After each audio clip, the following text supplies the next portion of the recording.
Toujours plus d'actu sur BX1+.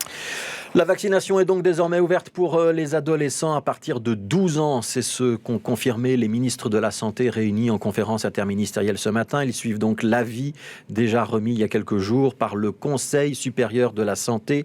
Ouverture de la vaccination à cette nouvelle tranche d'âge qui va donc permettre d'améliorer encore un petit peu le taux d'immunité collective. Et cette perspective n'est pas anodine, Arnaud Bruckner, quand le variant Delta commence à faire sentir ses effets. Oui, tout à fait. Les ministres ont donc décidé que les jeunes de 12 à 15 ans pourront être vaccinés. La décision, elle avait déjà été prise pour ceux atteints de comorbidité, mais elle était encore sur la table pour les autres. Concrètement, 3 conditions devront être respectées. La vaccination reste sur base volontaire. Il faudra une autorisation parentale et seul le vaccin Pfizer-BioNTech pourra être inoculé. La responsable de la Task Force Vaccination, Sabine Storder, m'a également confirmé que le dosage ne sera pas différent de celui donné aux adultes. Maintenant que la décision est prise, les régions vont pouvoir organiser la prise de rendez-vous. En Flandre, ce sera à partir du 19 juillet. Pour Bruxelles, pas de date avancée pour l'heure, mais on nous informe du côté du cabinet du ministre de la Santé, Alain Marron, que des discussions sont en cours.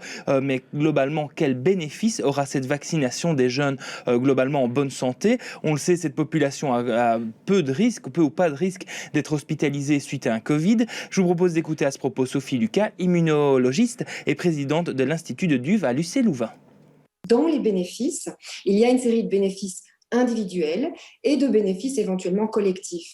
La décision doit être essentiellement basée à cet âge-là sur les bénéfices individuels qu'on peut retirer de la vaccination, qui est d'être protégé contre les formes symptomatiques de cette maladie, qui, c'est vrai, est rarement grave et quasi jamais létale à cet âge-là, bien sûr, mais peut néanmoins comporter des symptômes très désagréables qui peuvent provoquer la nécessité de rester alité pendant un certain temps et surtout de devoir être isolé pendant une dizaine de jours. Alors Sophie Lucas a aussi précisé que l'ouverture de la vaccination aux 12-15 ans ne va pas complètement bouleverser notre situation épidémiologique actuelle, puisque cette partie de la population, c'est juste 5% de la population. Et donc pour l'instant, on doit bien faire avec une petite remontée, une petite augmentation des cas de positivité. Oui, selon les dernières données de Cienzano, le nombre de cas détectés continue d'augmenter. Il faut cependant noter que pour l'instant, cette augmentation des cas ne s'accompagne pas d'une augmentation des hospitalisations ni des décès d'ailleurs. Pour ces 2 points, la dynamique reste tout à fait favorable. Écoutez Ivan Latem, le porte-parole interfédéral Covid, sur cette hausse des contaminations. Au cours de la dernière semaine, en moyenne, nous avons eu 546 nouvelles infections par jour.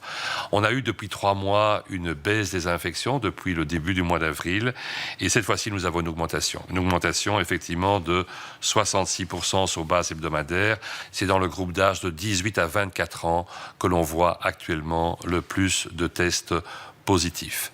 Les jeunes, les adolescents forment la moitié de tous les nouveaux cas de contamination détectés actuellement. Alors si l'on cherche les causes justement à cette situation, pour nous aider, je vous propose d'écouter sur ce point Yves Copiters, épidémiologiste et professeur de santé publique à l'ULB. C'est-à-dire qu'il y a une augmentation des contaminations due essentiellement à 2 choses. La pénétration plus importante d'un variant plus contagieux qui est ce variant Delta. Donc, on a plus de facilité à se contaminer lorsqu'on n'a pas, je dirais, une immunité acquise par rapport à ce virus. Et deuxième chose, il y a une augmentation du nombre de tests de façon assez impressionnante et due essentiellement, je pense, au départ en vacances ou à la nécessité de faire des tests pour toute une série d'activités. Et ça explique fatalement que la positivité des tests augmente proportionnellement au nombre de tests. Voilà, donc on est je dirais, dans une période à la fois d'augmentation des contaminations et d'augmentation du testing qui explique, je dirais, l'augmentation des chiffres. Alors, contamination ne veut pas dire maladie et ne veut pas dire encore situation grave qui nécessite une prise en charge hospitalière. Donc, je pense qu'il y a aussi une dissociation à faire pour l'instant, tout en étant vigilant entre ces taux de contamination et puis alors bien sûr ces indicateurs de gravité. Yves Copiters qui a évoqué ici le variant Delta et ce matin il a d'ailleurs été confirmé par son collègue Ivan Latem que cet agent Delta représente désormais 50% des contaminations de notre pays. Ouais, donc 50% des contaminations, mais quand même si on regarde dans d'autres pays, notamment vers le sud, la situation est bien pire que ce qu'on connaît en Belgique. Il ne faut pas s'affoler non plus. Oui, c'est ça. Plusieurs pays européens ou grandes villes en tout cas font face à une flambée des contaminations, notamment au Portugal où un couvre couvre-feu est réinstauré par endroits, ou encore en Espagne où la Catalogne a refermé ses boîtes de nuit.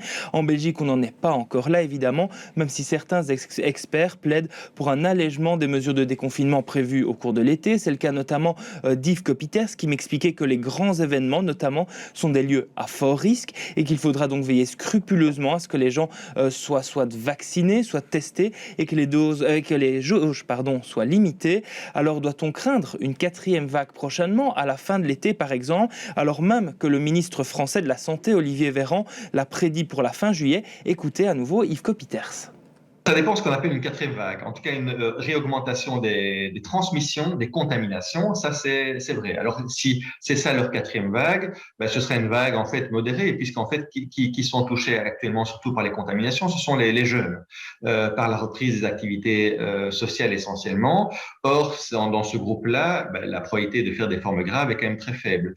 Donc si c'est une 4e vague de contamination, oui, peut-être qu'on l'aura. Si c'est une 4e vague dans les hôpitaux et les soins intensifs, alors là, c'est quand même pas sûr, même si on risque quand même de réavoir une certaine pression dans le système hospitalier, parce que le nombre de lits simplement hospitaliers et de soins intensifs attribués au Covid-19 sont limités. Je pense pas qu'on puisse entrevoir une 4e vague, mais on le sait très bien que l'été doit servir à anticiper les rebonds qu'on aura, comme vous l'avez dit, en septembre, octobre ou novembre prochain. Voilà, c'était Yves Copiters avec Arnaud Bruckner. BX1 ⁇ toujours plus d'actu.